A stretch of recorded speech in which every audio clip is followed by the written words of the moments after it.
ស្រុកស្រែអូជ្រៅទឹកថ្លាធ្លាប់ហែលឆ្លងត្រីកាគ្រាកូម៉ាធ្លាប់ហែលឆ្លងត្រីកាគ្រាកូម៉ា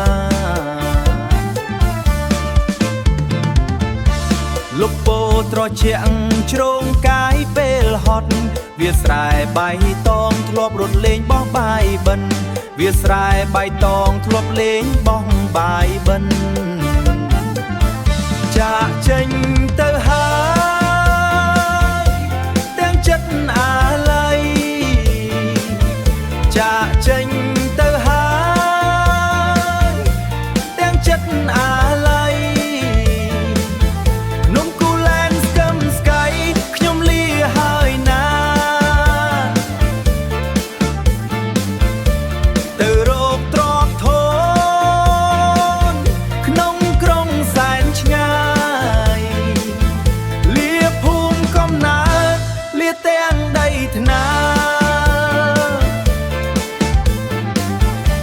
សន្ធឹកគីរក្រលន់លឺសពព្រៃក៏គីរក្រលន់លឺសពព្រៃក៏គីរក្រល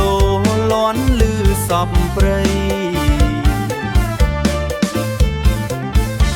កាលខ្ញុំនៅក្មេងធ្លាប់ដើរបេងកាអូក្បាលហងទឹកហូររត់ទៅមុខមិនឈប់ដូចជាវាសនាខ្ញុំត្រូវឃ្លាតចា